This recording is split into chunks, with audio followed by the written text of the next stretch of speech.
ID. Thank you very much, Patricia Gibson. And the whip is now going to move the adjournment, I'm absolutely certain. Aren't you? Sorry. I do indeed, sir. The question is that this House do now adjourn. Kenny Macaskill. Thank you, Mr Deputy Speaker. I believe that many of the ills that afflict Scotland can be laid at the door of this Tory government. One that hasn't been elected in Scotland, not for the 55 years of hurt experienced by English football fans, but for 65 years, longer than I've lived. Independence is therefore essential. But not all ills rest there, and some, along with our demons, such as alcohol and violence, can be and must be addressed by ourselves. The role of the Lord Advocate is one. The Lord Advocate and law officers, along with ministers, are part of Scotland's offices of state, enshrined in the Scotland Act 1998 that established the Scottish Parliament. It's why legislative change here is required. So I'm grateful for the opportunity to raise this, welcome the willingness of the UK Government to assist, and hope that urgency will now be shown by the Scottish Government. Scottish democracy badly requires it. Before the post of Secretary of State for Scotland was created, the Lord Advocate was the power in the land, and some were despotic indeed. The transportation of Thomas Muir and the hanging and beheading of Baird, Hardy and Wilson, the Scottish radicals and 1820 martyrs, are crimes that lie with them. Thankfully, the post evolved and became a purely legal role, but an anachronism was built in. For the post holder is both principal legal advisor to the Scottish Government, yet also head of the prosecution service, or the Crown Office as it's known. Now that's something neither replicated elsewhere in the United Kingdom, nor indeed in any modern democracy. Conflict of interest precluding it. In England and Wales, an Attorney General advises government from within. Meanwhile, a head of prosecution service is both separate and independent from government. But not so in Scotland, and therein lies the problem. To be fair, apart from those despotic years, post holders, irrespective of political hue, and whether pre or post-devolution, have acted with the impartiality expected. Modest steps were taken to mitigate the conflict of powers. Under Alex Salmond's administration, a convention was invoked that the Lord Advocate only appeared at Cabinet when legal advice was to be given and didn't participate in wider political debate. But the anachronism still lingered. Under Nicola Sturgeon's administration, it has been brutally exposed by both Scottish Government and Crown Office actions, and with the Lord Advocate straddling both. Change is now needed, and fast. Firstly, there's been an admission by the outgoing Lord Advocate of malicious prosecutions involving the administrators in the Rangers FC liquidation. That's unprecedented in Scotland, not just in recent years, but since those days of the early 19th century. Even south of the border, there have been none since 1999, and high-profile cases before, such as Winston Silcott and Daniel Morgan, were rare. It has caused alarm with the public and been of huge reputational damage in an organisation where impartiality is imperative.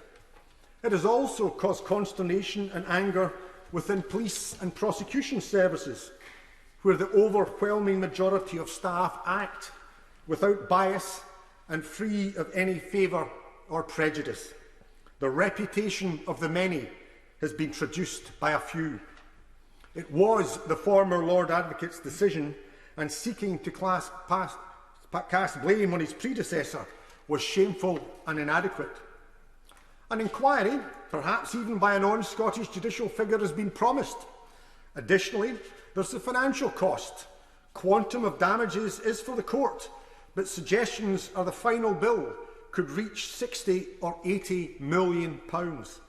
This in an organisation with an annual budget of 300 million struggling to meet existing commitments. The price will be paid by Scottish taxpayers and the loss felt by hard-pressed Scottish public services. Secondly, and just as alarmingly, has been the role of the Lord Advocate and a coterie around him within the Crown Office in the Alex Salmond case and the fallout from it.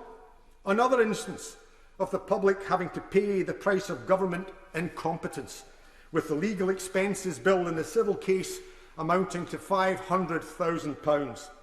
But where again, impartiality as well as competence was raised. In the civil case, the presiding judge described the Scottish Government's actions as unlawful, unfair and tainted by apparent bias. During proceedings, Senior External Counsel Roddy Dunlop QC, Dean of the Faculty of Advocates, expressed horror at the situation he and his colleague had been put in by their client, where they could no longer rest on pleadings they knew to be untrue. The client was the government, and their senior legal adviser was the Lord Advocate. A criminal case followed the failed civil case and was prosecuted by the Crown Office, where the same Lord Advocate remained in office. Despite growing pressures on police and prosecution, nothing has been spared, nothing has been too trivial, but the targets always seem selective.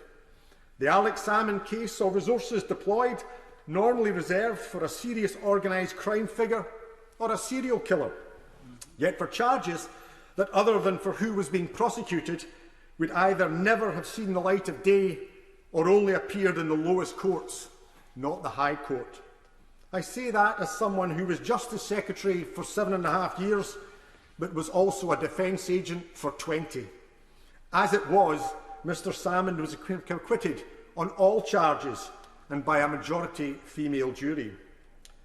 Now, it's standard practice in cases involving politicians that the Lord Advocate recuses himself from involvement in the consideration or prosecution of a case. And that was done here, with no direct involvement in the prosecution. But at the same time, he had been and was sitting on Scottish Government committees dealing with the civil case and where referral or prosecution was being actively sought and advised by the administration. Let's recall, a prosecution was sought by the Scottish Government as the actions of the Director of HR in contacting the police confirm. Many complainers, indeed most, were and remain at the heart of government or are officials or otherwise closely linked with the governing party. Prosecution was encouraged and pressed for by the Chief Executive of the governing party and who's the First Minister's husband. Chinese walls and recusal are entirely inadequate. In one role, the Lord Advocate was supporting a government pursuing prosecution. In another, he was denying it was anything to do with him.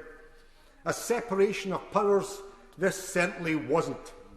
When James Wolfe appeared before the Holyrood Committee considering the Salmond prosecution, he was frankly evasive and obfuscating, mirroring the actions of the Crown and Government in a lack of openness and transparency. There was neither contrition nor candour. Open government this certainly was not. And the fallout and the failures continued to reverberate. Following on from Alex Salmond's case has been that of Craig Murray, a writer and a former diplomat. Now, his conviction's under appeal at the Supreme Court. Accordingly, I refrain from commenting on specifics of the case. Instead, I restrict my remarks to the decision by the Crown to prosecute Mr Murray for jigsaw identification of complainers in the case. But why was he prosecuted when others weren't? In one case, certainly overtly, and in many others, much more flagrantly than by Mr Murray, but no action was taken against them. Moreover, there were publications which in any other case would have constituted a clear contempt of court, but that went without censure by the Crown. They included newspaper articles that were as prejudicial as I've ever seen. But they were supporting prosecution, whereas Mr Murray, though seeking to report factually, wasn't. It does seem that the Crown has one law for those supporting the government line and another for those who challenge it. By all means. I thank my honourable and learned friend for giving way. And I'd like to mention a case you'll be aware of journalist Mark Hurst, who was arrested and charged with threatening and abusive behaviour. However, when that case went before Sheriff Pasterson, he ruled that there was no case to answer, that Hurst had simply been giving his opinion of the situation within the SNP, and no more than that. There are also cases of police knocking on doors for single tweets, and others that are sub judice and where charges have yet to be brought. All of this is exerting a chilling effect on democracy in Scotland. And does he share my concern that even in the absence of any evidence of wrongdoing or malfeasance, any continued failure by the Scottish Government to address the separation of powers reinforces talk of deliberate and targeted harassment of individuals critical of the Scottish Government, its policies and its leadership, including its role in the Salmond affair? Absolutely. Justice, there's a clear perception of there being far from equanimity or indeed even balance by the Crown. Now, James Wolfe has stepped down as Lord Advocate, replaced by Dorothy Bain. Miss Bain has an illustrious record of service and I wish her well. But the structural flaw remains. Personnel changes, no matter how merited, cannot resolve the fundamental flaw of a lack of separation of powers. The impartiality of the Crown's an imperative in a democracy. It must be seen to act in the public interest, not that of the government or its friends or allies. The coterie who surrounded Mr Wolfe and who were instrumental in driving these policies and actions, often against the wishes and views of long-serving staff, still remain. In particular, the Crown agent, Mr Hanvey, the senior civil servant. Unusually, amongst senior Crown staff, his career hasn't simply been as a Procurator Fiscal in Scotland, but has included service and secondment to British government departments. The situation is now critical, as a police investigation has opened into the SNP's finances. The party leader is the First Minister. Her husband is Chief Executive. A situation, Mr Deputy Speaker, that would be intolerable in any public body or private company, or even in a bowling or social club in any Scottish town. The idea that the Chief Steward could be the spouse of the Treasurer would draw derision and rejection, but not so in Scotland's governing party. Worsening that furthers the fact that all three members of the SNP Finance and Audit Committee resigned from their roles when refused information by the Chief Executive. That, Mr Deputy Speaker, has been followed by the resignation of the elected Treasurer, the Honourable Member for Dunfermline, for similar reasons. Given what has happened, can the Scottish public be assured that the investigation will have access to all information, and that any decision to prosecute or not will be made on legal criteria and in the interests of justice? Protocols have failed, been breached, or even abused. Interim steps can be taken to separate the roles. Perhaps there should not just be a recusal, as there no doubt will be by the Lord Advocate, but as with the Rangers FC investigation, the bringing in of an external judicial advisor. Moreover, the Lord Advocate has recused herself from involvement in the Rangers FC civil proceedings. Maybe she could recuse herself from all direct government involvement. An in-house legal department exists. The duty to represent the government in court and pursue constitutional challenges remains, but that can be dealt with by external counsel. Change and a separation of powers there must be. The twin roles of the Lord Advocate in prosecution and in advising government are an historical anachronism, but entirely unsuited to a modern democracy. As a former Justice Secretary and someone who's practised law in Scotland for over 20 years and cherishes our distinct system, I'm appalled at what has happened. And I know that's echoed in legal circles, by all means. I'm very grateful to the Right Honourable Gentleman for giving way. I'm not going to comment on any of the particular cases he's mentioned, but what I'm going to say to him is he aware that the First Minister of Scotland has recognised that there's a case for reform here?